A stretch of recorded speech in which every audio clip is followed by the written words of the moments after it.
Welcome to Queer Conversations. I'm your host, G of TV. I'm here every Tuesday, 6 p.m. EST, and we share LGBTQ stories. My guest today is David Jobin.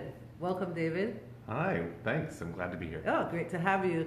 And David Jobin is the president and CEO of Our Fund. And Our Fund does a lot of great work in the LGBTQ community. Thank you for all that work you do. Thanks. I'm happy to do it. Please share this video. Please like this page, TV. Ask us questions. Ask David questions. He's an open book. He'll answer anything you ask. Anything. This is a great opportunity. Hi, David. There's David Muir on live with us. So tell us a little bit first, what is Our Fund? So Our Fund Foundation is a community foundation. We're an LGBT community foundation based in South Florida. Okay. There are a handful of LGBT community foundations around the country. Most of them are in the communities you'd expect: New York, San Francisco, Seattle.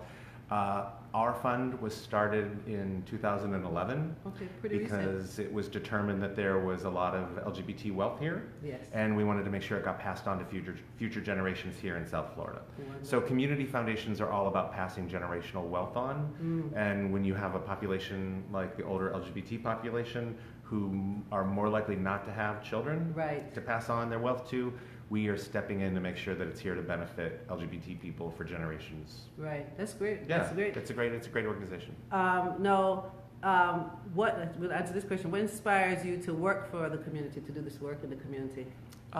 First of all, as a gay man, I'm so plugged into the community, and it's a community I care a great deal about. My background was I worked for nonprofits from the time I was in my 20s and got out of college. Okay. And I mostly worked for professional theater companies, which I love. I'm a fan of theater. I attend often. I'm on the board of a theater.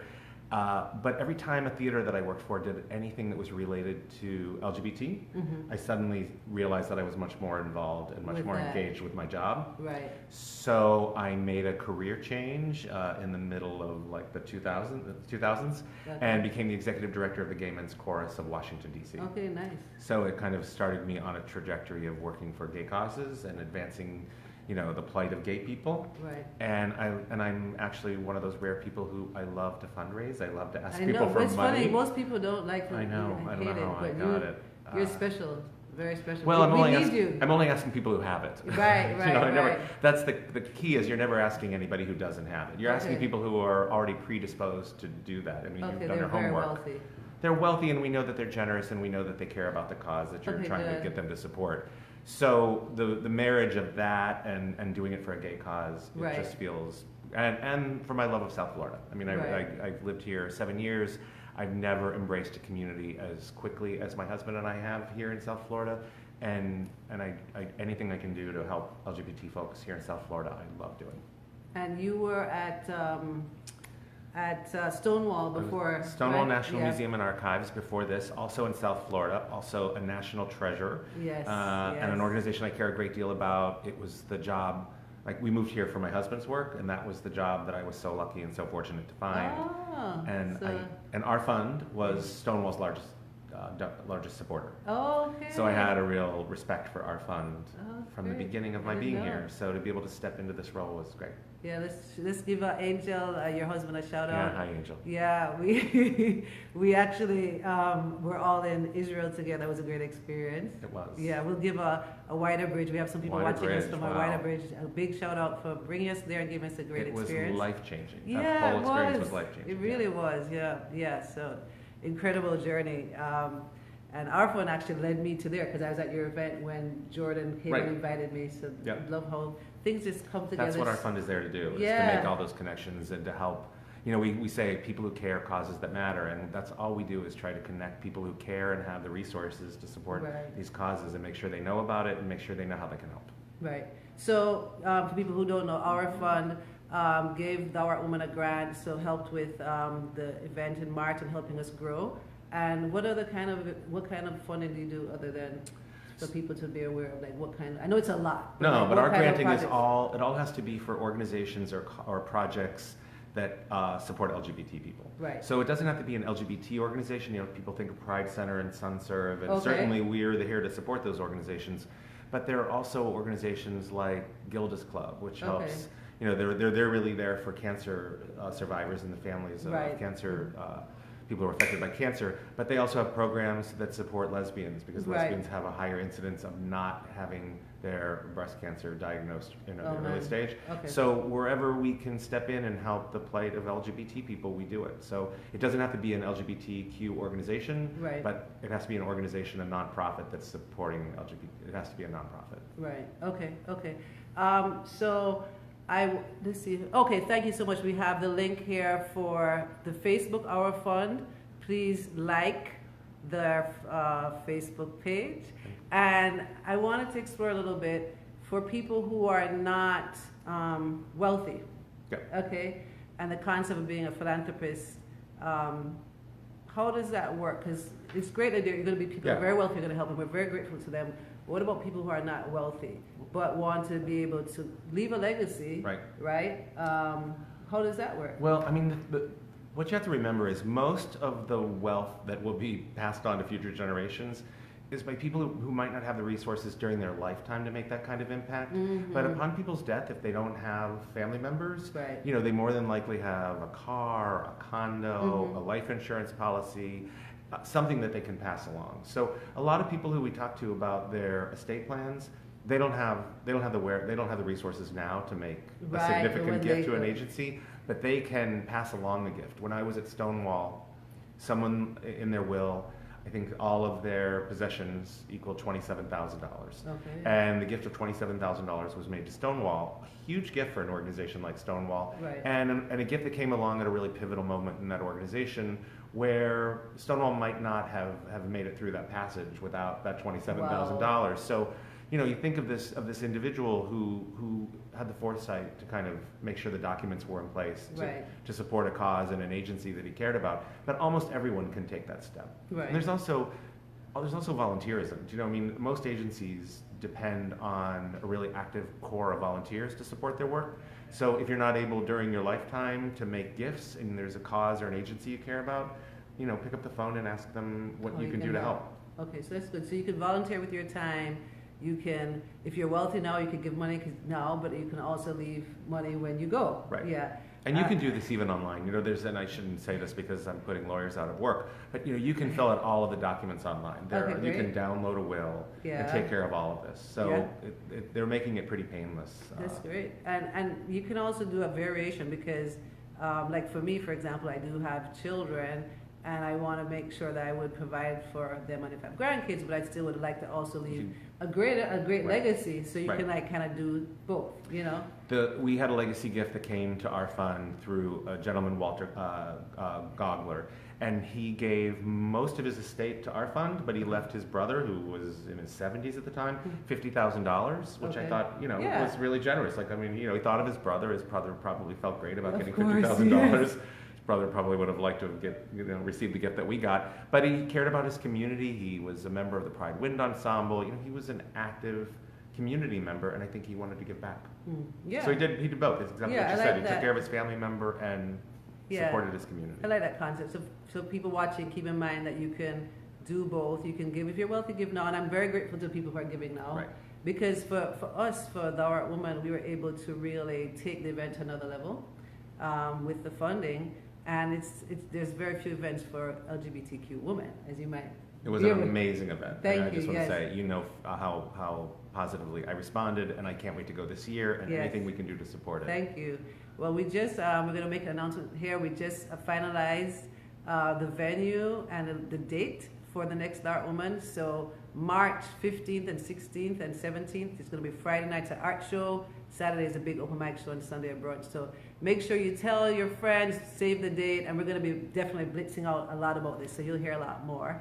And please, if you're not following the page, The Art Woman, please follow it, and like the page here on Facebook.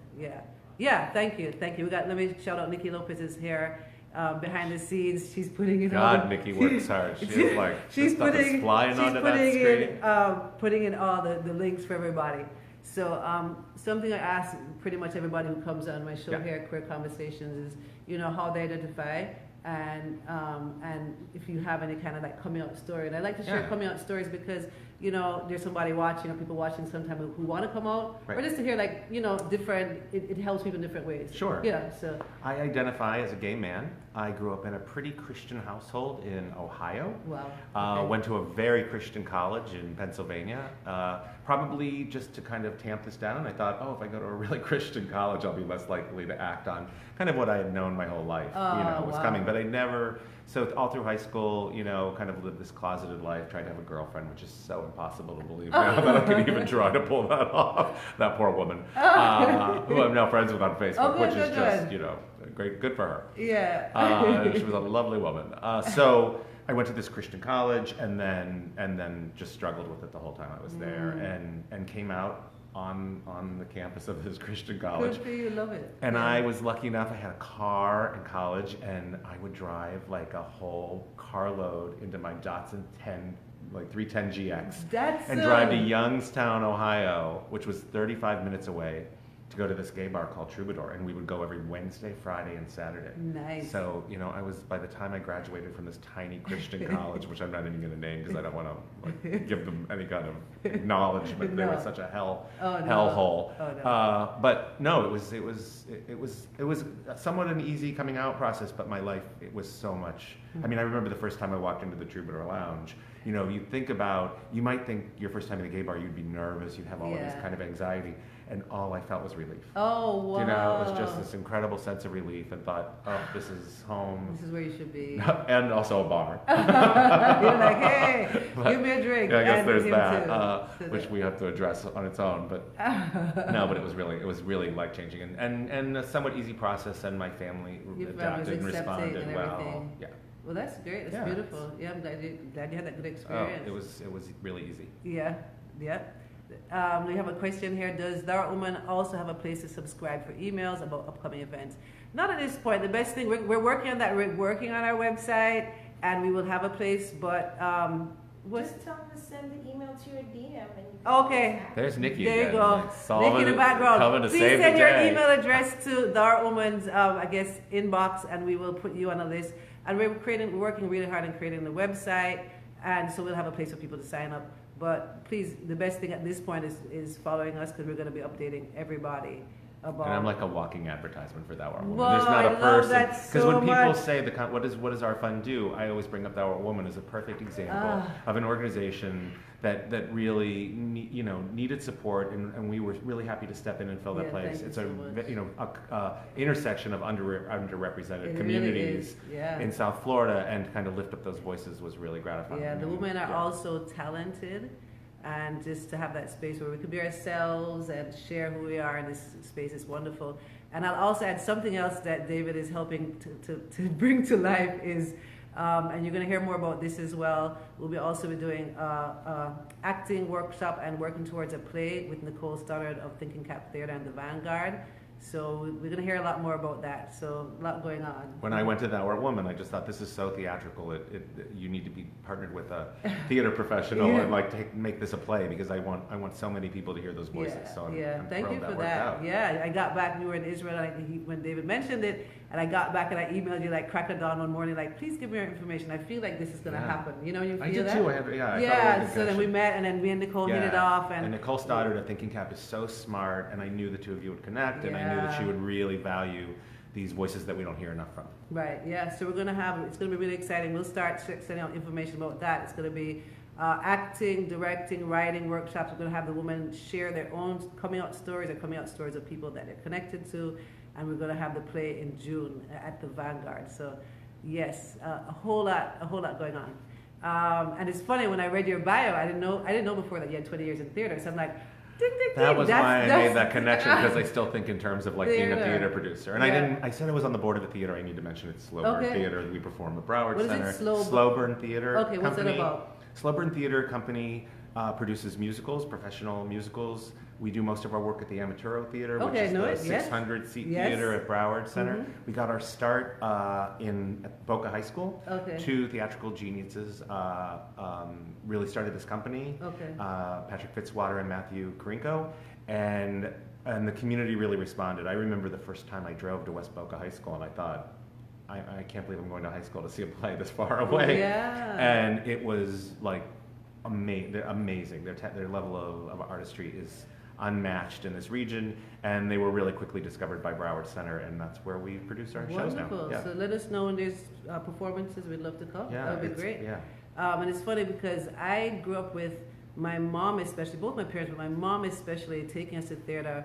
I was born in New York, and my mom would say, I don't have the memory, but she would line up for Shakespeare in the Park, Central Park. So my first plays were those plays. Then I remember my first Broadway play was seeing The Wiz. Oh, wow. And seeing like Annie and Peter Pan and all these plays growing up. And then I moved to Jamaica where we saw pantomimes and plays there. So I'm new to this side of it, but I grew up in it, like always being on the audience side. Right. So Sunsurf had brought me in to do Vagina Monologues earlier. What was that? 2018, yeah, earlier this year. And that's my first time on that side of things, but really felt like where you were saying, like, have these women share their stories, you know? So things come together really, I know, I love it. I was so happy to hear that the two of you hit it off. Yeah, we wanted to make sure the three of us sit down and talk and stuff. And so let's talk a little bit about, for people who are watching this and like, wow, you got a grant. How do you get the grant? What's that process like? So, I mean, you can go to our website, r-fund.org. Okay, great. And Nikki put it in here. Thank you. Under granting and community impact, there's an application. But an organization has to be a 501c3. Okay. They have to be advancing an LGBT cause. It's a pretty simple application. We tried to make it pretty streamlined. But I also would encourage anybody who is thinking of applying to pick up the phone and give us a call. We can help you through the process. We can tell you if it's the right fit. We can give you an idea if your project is a good match for our grant committee. It has to be in South Florida, Miami-Dade, Broward, or Palm Beach counties. But we try to make it as painless as possible. The grant amounts right now are up to $10,000. Okay. I think when our organization gets larger, we'll start to be able to talk about larger gifts. Right. We're looking forward to that. Yes. But it's going to require. We're looking forward to that It's going to too. require some people to pass away. So. Oh man, sorry. So with that said, but it's going to happen. I mean, it's inevitable. It's inevitable. Yeah. Right. So. Not well. There's no easy not way that we're wishing that, but I'm not wishing. No, of I'm course not. not. Wishing, no. Of course no. not. Right, but when it does happen, then yeah. No, and that's the great thing about it. I mean, the people who we're talking about, we're kind of laughing, but they all, how amazing that they're this generous to think this far into the future and think, when I'm no longer here, I want to make certain that my community's taken care of. Yeah. So actually, a little personal story for me is that my dad, who passed now 11 years ago, before he died, he was like, create a foundation for me. I was like, okay, and I called a colleague. I was like, how do I do that? And my colleague said, Community Foundation of Broward. You don't need to create it yourself. So that's the first time I've heard of the concept. Right. So I actually started a fund so he can do work where he wanted to do in Jamaica, leave a legacy there. So he left money for all his kids and everything. It's 3 of us. I said all like it's 40. But but he still was able to leave not tons of money, but something so he could do the work he wanted to do when he's gone. So you make an interesting point, because I think people think Community Foundation of Broward, the work has to be in Broward, and he wanted to impact Jamaica. We have a donor who came to us and said he wants to set up a scholarship for LGBT students at his alma mater, which is UC Berkeley. Okay. So, we're able to do that, and it's all happening, and we have kind of the ability to make that happen, but it's not in Broward. We can take his money and spend it somewhere else. Right, so, because he said that, the person who's giving, but generally people applying would have to be for things here. Let's see here. That's Butterfly the Poet. She says, I've been a philanthropist since I was 15. And I am far from rich money-wise. Yeah, this is a good point. We're saying you don't have to be rich to be a philanthropist. That anybody can really be. Right. Can be through one's assets, not only money that has value. Exactly. Right. Yes, a good point. So the deadline for the next one, I happen to know it by heart. August 31st. I know, you're getting ready. Yeah, I'm getting ready. But we can really help people through it. We always say that we don't want this, in terms of like a race, we don't want this to be a hurdle you have to get over. It's like a 3-legged race, and we want to help you across the finish line. We're really here to make certain that the organizations put in the best application that they can. We don't want this to be a barrier. We want it's an invitation. So whatever we can do to help. Right, and I can speak, from my own personal experience that the application is not extremely burdensome. It's, answer some essay questions, and then there's going to be an interview process that I'm going to say, I'm not sure the adjective, but it's like 8 to 12 people maybe. Yeah. I think the first... You're grilled for 15 minutes. You're being so kind. I'm like, let me stop for a minute before I say... and try to put on a positive spin. But this is it. the first time I did it, it was a little intimidating because if you're being interviewed by more than one person in the first place, that could be intimidating. Right. You know, because generally we're interviewed is like this. But in the end, it was a good experience, but it was more like, wow, there's a lot of people, maybe 12 people in a room who are going to ask you. It's probably 7 or 8 people on the committee, but there's a couple other people who are timekeeping. Okay. But my second experience was much better. I knew what to expect. Right. Yeah. So it's different, and I knew people in the room. But you know, when I say lower the barrier, part of why we have the committee, because we didn't always do it that way. Okay. But you know, there are organizations that are larger that have grant writers, and this is they're well versed in putting together an application.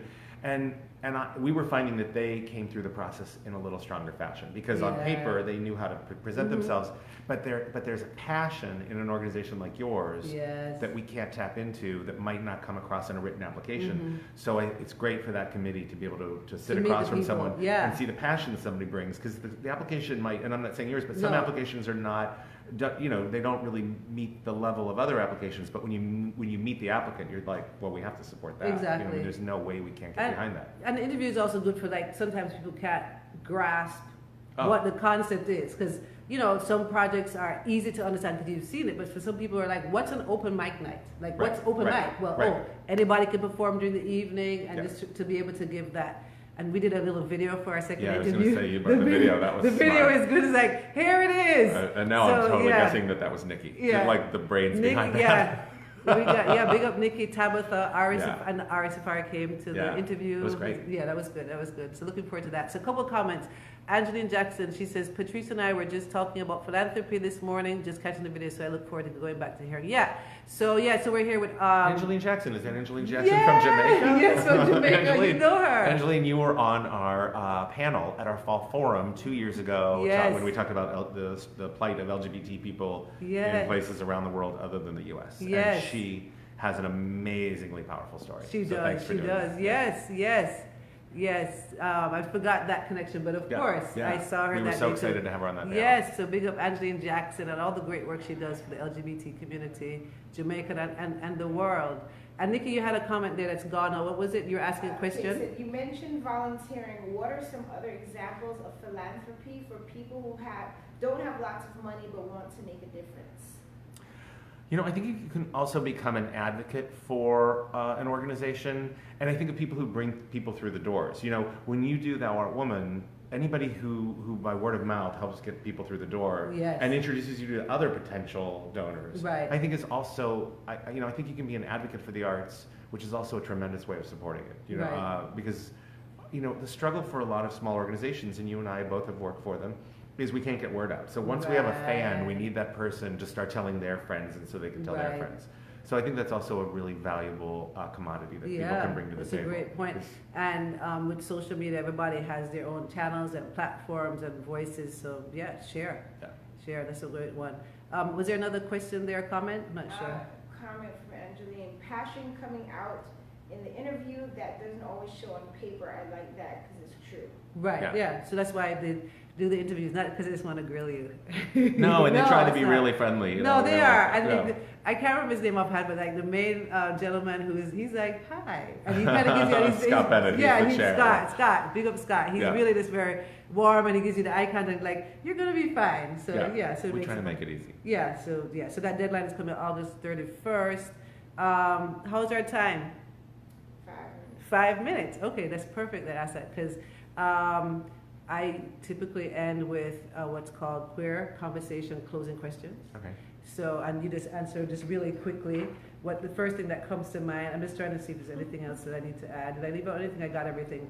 I think there's one question that I never got answered. What's that? So, from over at the side of the screen, I wanted to ask something more about Dartmouth and your experience. So I was asking, because you said you did a lot of work at amateur theater. Do you think something like that would be better suited for the type of event with the poetry and so on? Or do you think it's better in a place that has open seating, maybe more bistro style? Just what are your thoughts, your experience? It's a really good question.